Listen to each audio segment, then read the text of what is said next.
Good afternoon, and it's Lilia here from Heal Scotland and Scotland's Wild Medicine Festival participants. And this afternoon, I've got Giovanna Franklin with me, who lives in Glasgow and is a homeopath. Giovanna, thank you so much for taking part in the festival and also for coming on the podcast. How are you?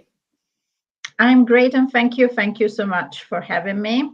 And thank you for organizing this. I know it's very exciting now. It's starting to become real. I think because we had the goddess gatherings, I was kind of caught up with that, and now it's like full power going to the festival, and the tickets are going brilliantly. So it's really, really exciting.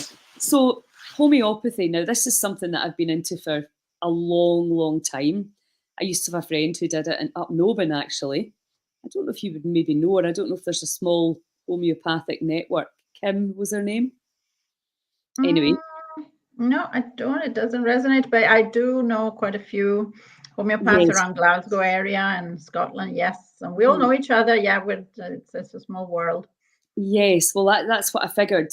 Kim used to come down to I had a salon, which was salon, and we had a spa and a treatment room. So the idea was, again, the natural healing and, people being able to come to under one roof and have all these different therapy experiences. So that's really where I learned about homeopathy and also, about the power of it and how it actually works. And I think, one of the big missions from the Heal Scotland perspective is educate, inspire, support. So I think if most Western people, the default is if I'm unwell, I'll go to the doctor. But that's definitely changing now as we start to understand a lot more about the body. But if you have got some health issue, and perhaps the drugs haven't worked or the operation hasn't worked or whatever, that's when most of us are forced to start looking elsewhere. And of course, one of the problems with that is if you don't understand, you've heard the words herbalist, homeopathy, naturopath, but you don't really know where to go and spend your time. So this podcast, and obviously everybody's coming to the festival, be able to meet you. You're going to be there for the weekend and ask you their own questions. And obviously you're going to be doing a talk. So can you just explain what homeopathy is? Okay, so homeopathy, the way that I always explain it is it's like acupuncture, but without the needles. So it's energy medicine. So when you go to an acupuncturist, and acupuncture is another fabulous modality, they will stick some needles into you. The needles don't have any medicine inside. They don't have anything special. They're just needles, but they will go into your energy, very specific energy points. And their goal is to stimulate your own immune system so that you do the healing. Homeopathy works on exactly the same principle. It's energy medicine. The remedies per se there's not even any substance in them. It's energy, it's vibrational energy, but their goal is not to cure anything, but rather to match your frequency, because we're all vibrational beings. And if you match your own personal frequency, then your own immune system will be stimulated. And that's when you start the ball rolling, literally, and your immune system will start doing its job, and you do your own healing to the best of your abilities, to the best of your body's ability. Because the main principle is that we're all designed to self-heal. Our bodies have an innate intelligence, if you like. And so this is what homeopathy is. That's brilliant. I've never heard it explained like that before. That's very clear. And I think, I've spent the Goddess Gathering tour talking about the meridian system and the energy field of the body, because I think that's the way medicine is moving, into the energy field. And obviously EFT, which is one of the things I teach, the barefoot walking is working with the meridian system. So that explains it perfectly.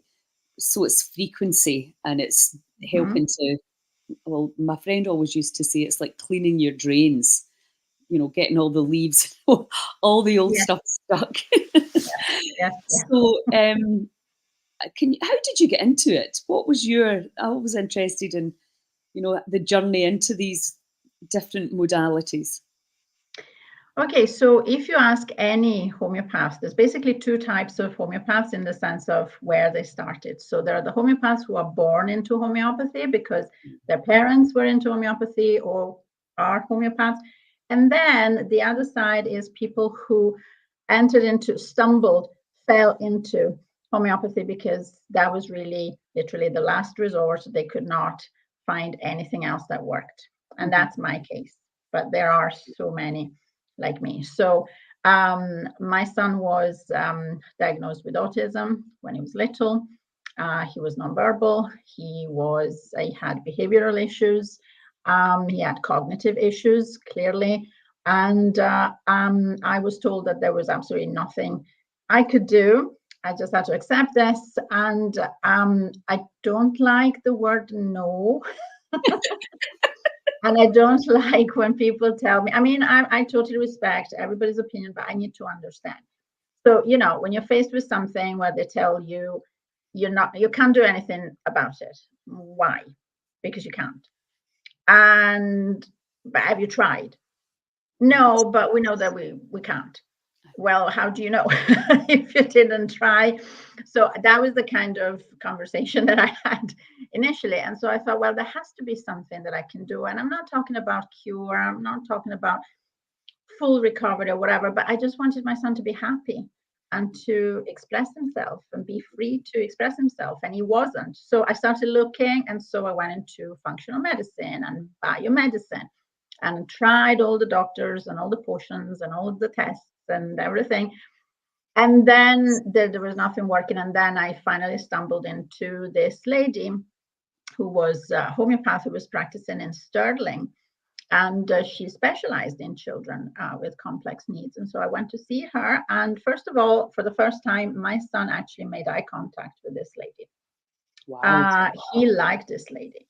And I thought, well, if my son likes her, it's probably because she was not trying to prod him and poke him. Can you do this? Can you do that? Etc. Which really, my son did not react well at the time with that.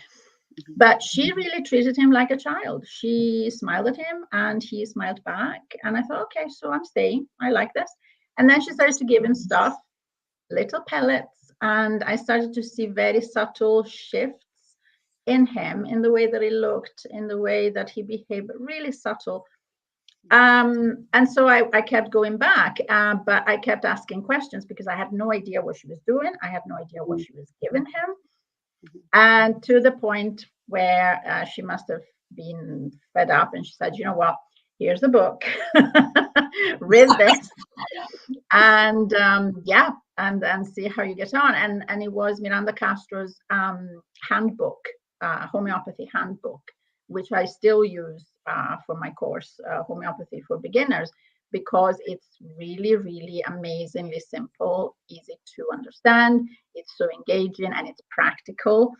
And I fell in love and I started to go more and more into it. And then I thought, well, I'm spending so many hours in the day reading about it. I might as well see if I can retrain myself and qualify as homeopath. And I found a fabulous school. And I didn't even know how lucky I was, because I found this school, which is really, really well known all over the place, because it was Mission Orland School of Homeopathy. And for those who don't know, Mission Orland was unfortunately passed away a couple of years ago. He was one of the greatest.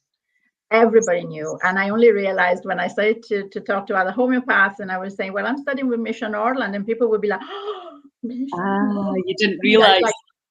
It's like the Elvis of homeopathy.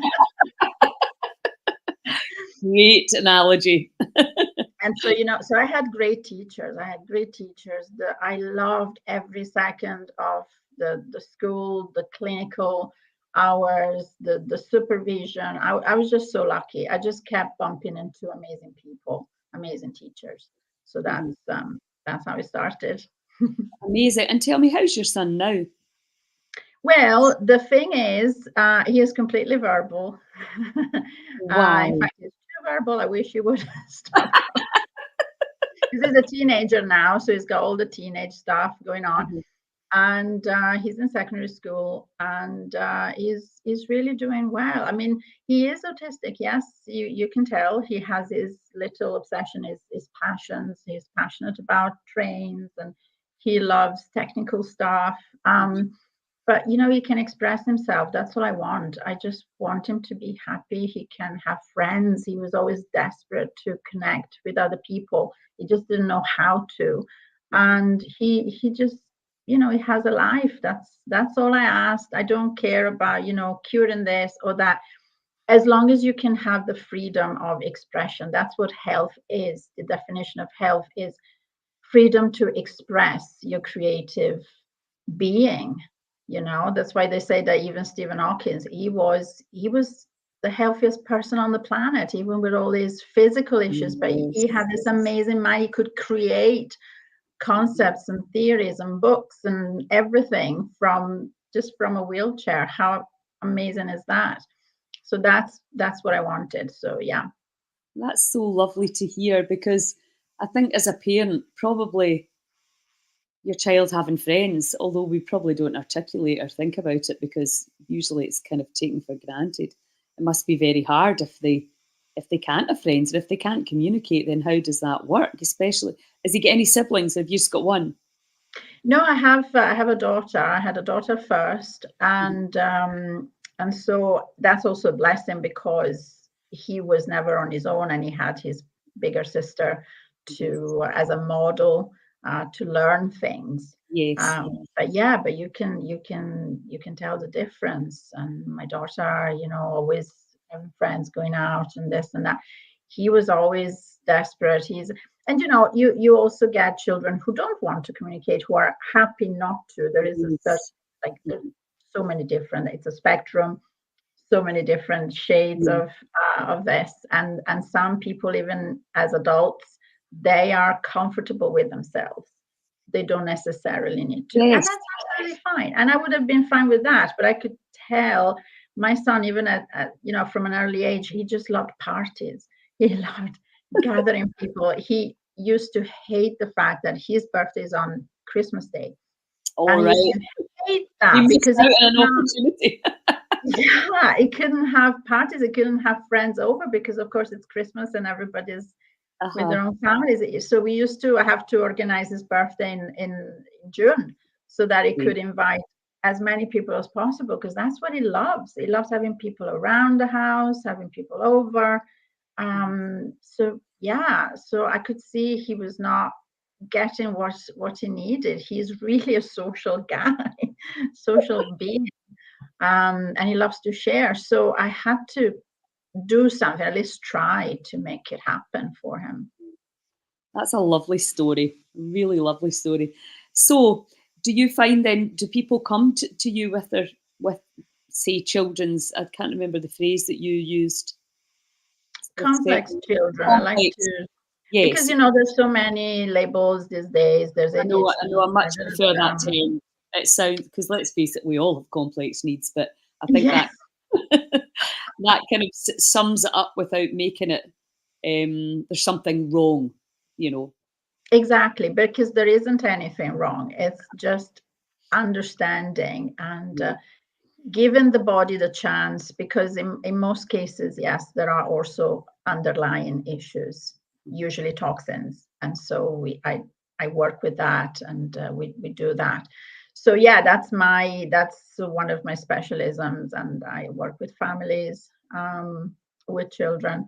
But by extension, because it's a kind of autoimmune condition, it is really a medical condition, and autoimmune covers all sorts of other things. And so I started to deal with other things as well that covered the autoimmune, fibromyalgia and ME and things like that, and all the things where the doctors basically tell you, well, this is it. Yeah. Yeah, interesting. A friend of mine was telling me a story. They just found a couple of cysts, and she asked if there was anything that she could do, and they said no, there's nothing. And I just didn't even, I used to always go, yes, there is. Now I'm just like, I'm too tired to try and convince people how powerfully the body can change when you do certain things. because, you know, it's you can expend a lot of energy. It's just easier just to work with the people that are already looking for these solutions. Yes. And Oh, absolutely. Yes, I totally understand, because I remember at the beginning, you know, when you first learn something new and you find that it works and it's wonderful, you're so evangelical about it and you want to tell everybody, and like, yeah, try this, it's great. That's yeah, the typical, you know, the freshman thing. But now I'm like, you know, I don't have the energy anymore. You know, it's if you ask, yeah, it still blows I'm me away happy. that doctors or specialists are saying there's nothing you can do. I just find it mind blowing in today's world with all the incredible things and all the And books written about isn't people that doing. powerful though, in a negative way? It's Absolutely. nocebo. You know, people go on about oh, it's all placebo, homeopathy is placebo. Well, first of all, don't knock placebo I because it's a know. thing. Yes. But equally, be mindful and you know, recognize that what you're doing is nocebo. When somebody tells you, a doctor, especially somebody with a white coat and authority, well, you know what, you've only got, you know, 3 months to live, or you'll never walk again, or da da da.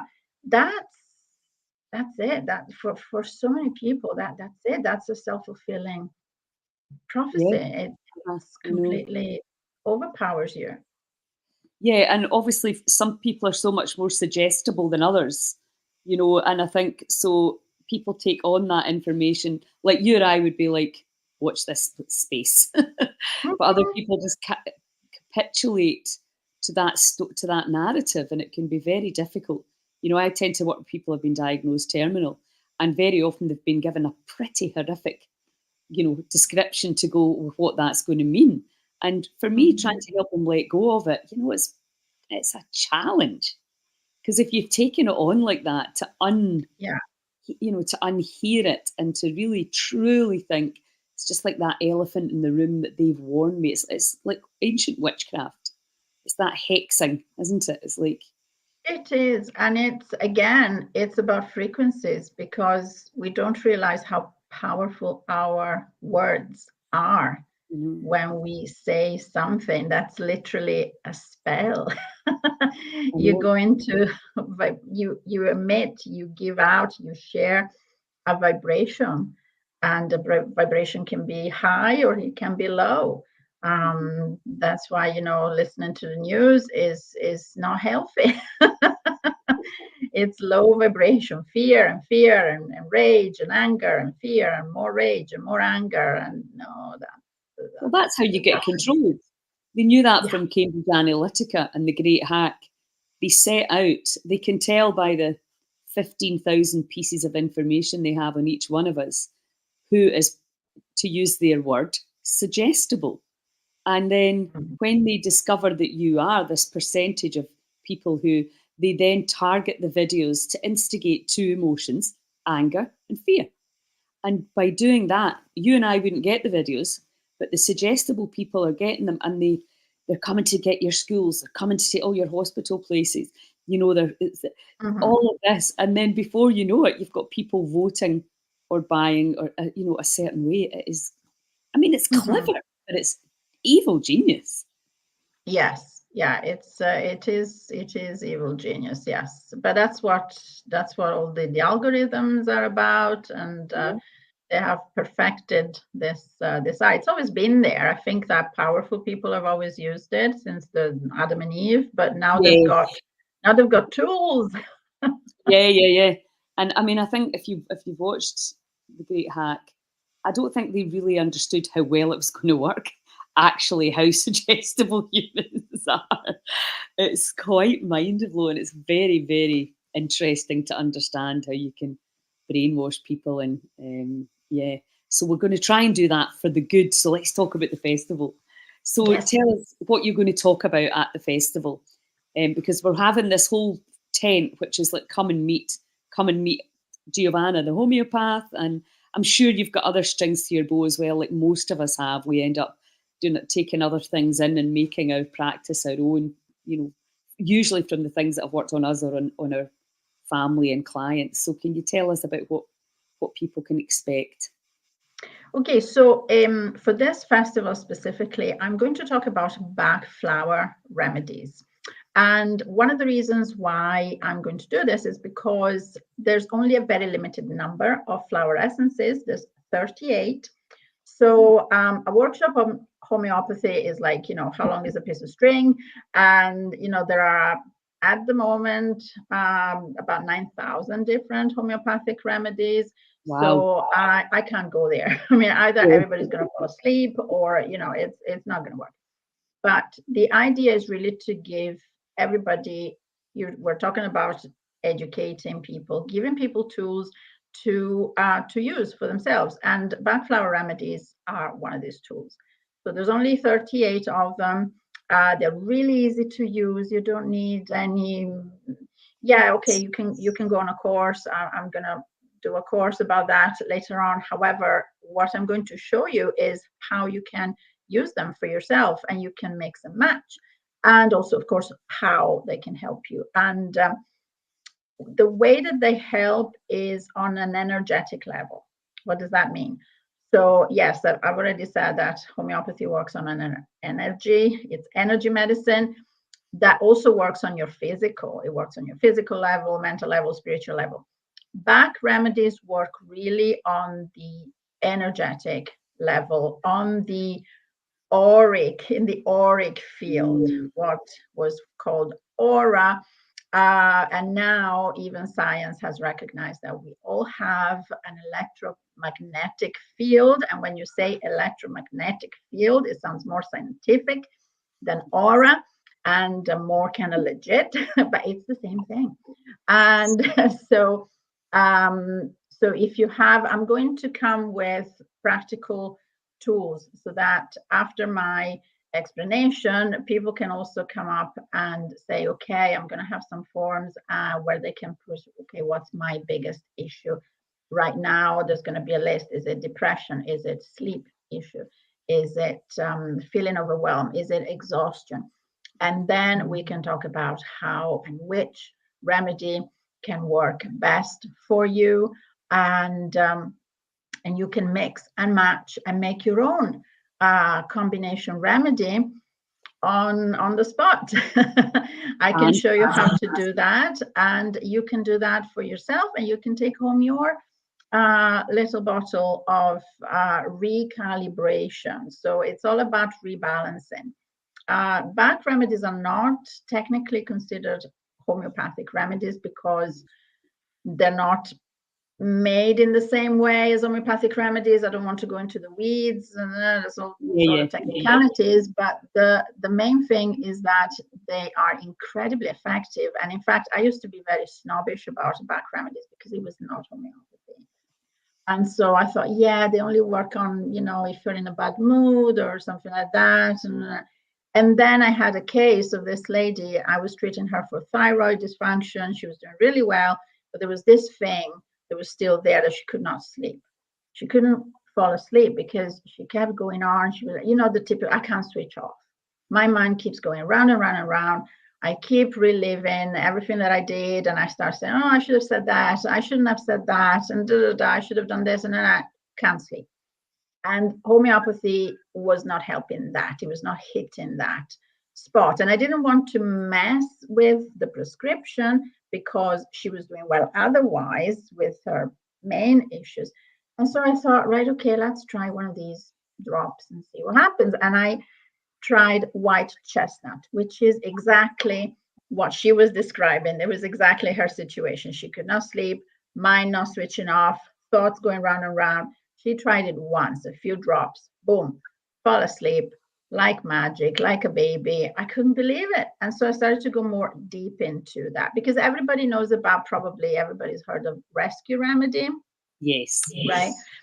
And everybody uses that. And I thought that was really about it.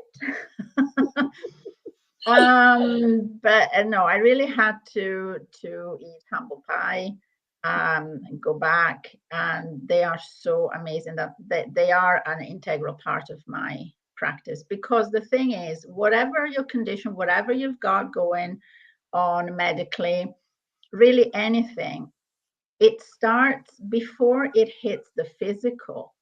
It really starts from your vibrations, from your field. And you don't even know, we don't notice most of the time because we're too busy, we don't pay attention. By the time it hits the physical, you've been sick for a long time, for much longer than you think. Even though your symptoms started yesterday, you've been ill and imbalanced for much longer than that. So the Bach flower remedies really help you out, and you become more in tune with yourself. You start to notice yourself, even the thoughts that you think, the slight mood that you're in. And so just a couple of drops and you can nip it in the bud. You know, the procrastination. I know, it's like, you know, even, oh, I can't be bothered, I know I need to do this, no. And it sounds like something trivial, but if you keep going down that, you know, slippery slope, then it becomes it almost becomes depression. It becomes, can't do anything about it, it becomes heaviness. You can stop that in its track if you know which one to take. As I said, there's only 38 to choose from. You don't have to spend years studying. Okay, just a short course, or you know what to do, and then you're away, and you can use that anytime. So it's brilliant. Yeah, one of my friends, she has recommended to me to get into it, but there's so many things for me to learn. I think I'm just like, no, let me pass people to all the amazing people that are doing stuff like that, because you know I'm really focusing in on the biofeedback and the HRV, and really for me it's all about, we have to be thinking long term. There is no magic easy fix. We're so out of alignment and a lot of things need to change. Much as it's lovely to get something that can help you effortlessly, and I like the sound of the Bach flower remedies because a lot of my clients are young mums and they are literally already up to here with stress and toxicity. And you know, so I'm always looking for things that don't have a huge financial impact, and also that can be, and don't have a huge time impact, because you know, if you're a busy mum and then I come in and start saying, well, you need to do this and you need to change this and you need to start, you know, it's none of these things can happen because we're talking about somebody who's already, usually, as I say in my case, they've already been terrified about their body. So yeah, that sounds like a fantastic, lovely thing, you know, that could be within most people's budget, and certainly in terms of time, it's something that you can do that's going to actually make you feel better instead of beating yourself up about all the things that you're not doing. So that's brilliant. And guilt is one of, there's a remedy for that too. Fantastic, because that's a big thing for probably not. Oh yeah, for mothers, absolutely. Yeah. So that's amazing. So people will be able to meet you and talk to you. And so can you consult online? Yes. In fact, most of my work is done online. Okay. How long would your first session be? So if it is for a chronic, there's a chronic and an acute scenario. So an acute is typically, you know, your cold, your flu, or something that, as you know, it's not chronic. Okay. If it's something chronic that you've been suffering for a number of years, etc., you're talking about between 1 and 2 hours as a first consultation, because I need to take down all the history and as much detail as I can. And what's the cost, Giovanna? So for chronic, I typically ask for some commitment. So a minimum of 3 months commitment, and that would be £360. And I include remedies with that. I send them in the post wherever you are in the world. And I also do some bioscan. I work with a bioscan, which is an energy scanner that can determine if you have any underlying issues like parasites or heavy metals, etc., etc. You just answered my next question, right? Because that, you know, that's definitely something I think we're starting to realise, isn't it? Is can be the root cause, the heavy metals. And I'm sure with, like any child that's exhibiting autistic, that'd be one of the first things I would be interested in, and any parasites Yeah. or worms as well. Yeah. So yeah, that's fantastic. And I think we have to have that commitment for at least 3 months. It's got to probably even be longer than that to keep the habits. Yeah, depending on what it is, but of course, I certainly, don't expect people to start committing. I mean, I do, because I tend to work with families and treat whole families together, that's which brilliant. also helps. Yeah.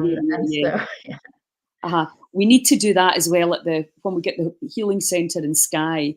You need to come there, because I've said that, especially if somebody in the family's been diagnosed with a terminal cancer, especially a young person, where you're just like that. No, things need to change. It has to be the family, I think, or the inner Yes. circle. It doesn't need to be Yes. a biological family, but the people that are there that are like, I'm going to support you, I'm going to help you, I'm going to, do a lot of this with you, if you like, so that, because it's so challenging when you're saying, well, do something different from what everybody else is doing. You can't eat with us, you can't go out and party with us, you can't, it's all, that's when you become so cut off and lonely, because you feel like you're the only one, and that's what we want. I'm like, how can we make healing an exciting and liberating journey rather than a depressing and, agonizing one? That's really, my kind of thing. We need to be able to, because if somebody said to you, right, in 2 years, you're going to be absolutely free from all disease, you're going to be totally connected, you're going to be full of energy every morning you wake up,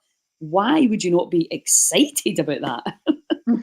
Yeah, exactly. And I think if you understand, the first step is sharing your opening your body, because that's when you realize that, first of all, you're not the first one, and you're not alone. Aye, exactly.